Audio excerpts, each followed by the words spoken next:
पकड़ो मत, जाने दो। मैं कब से कह रहा हूं पकड़ो मत, जाने दो। आप लोगों ने उसे पकड़ा नहीं। हम उसे क्यों पकड़ते? आपने ही तो मना किया था। मैंने कब मना किया? भाई, तुमने कहा पकड़ो मत, जाने दो।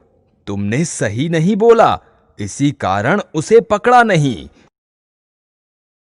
आपने देखा, गलत ढंग से बोलने से उस आदमी का सारा सामान चला गया। उस व्यक्ति ने बोलने में क्या गलती की, पहले ये समझते हैं।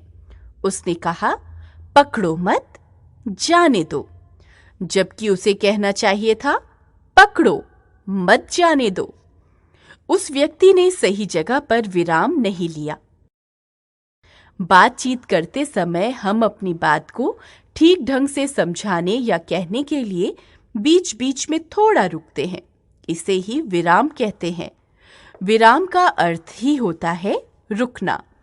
लिखते समय उस विराम को दिखाने के लिए हम कुछ चिन्हों का प्रयोग करते हैं। ये चिन्ह विराम चिन्ह कहलाते हैं। पढ़ते और लिखते समय वाक्यों में रुकने के लिए लगाए गए चिन्हों को विराम चिन्ह कहते हैं। कुछ मुख्य विराम चिन्ह। पूर्ण विराम। इस चिन्ह को वाक्य की समाप्ति पर लगाया जाता है। वाक्य के पूर्ण होने पर पूर्ण विराम लगाया जाता है, जैसे कक्षा में सभी विद्यार्थी पढ़ रहे हैं। अल्प विराम। बोलते या पढ़ते हुए जहां थोड़ी देर रुकना होता है, वहां अल्प या थोड़ा रुकने के लिए अल्प विराम चिन्ह लगाया जाता है, जैसे मुझे आम, अंगूर, पपीता आदि फल बहुत स्वादिष्ट लगते हैं। प्रश्नवाचक चिन्ह। प्रश्न पूछने के लिए प्रश्न के अंत में प्रश्न चिन्ह का प्रयोग किया जाता है, जैसे आप खाना कब खाएंगे। विस्मयादिबोधक चिन्ह। खुशी, दुख, घृणा, हैरानी आदि के भावों को प्रकट करने के लिए विस्मयादिबोधक चिन्ह का प्रयोग किया जाता है, जैसे वाह, कितनी सुंदर चित्रकारी की है। योजक चिन्ह।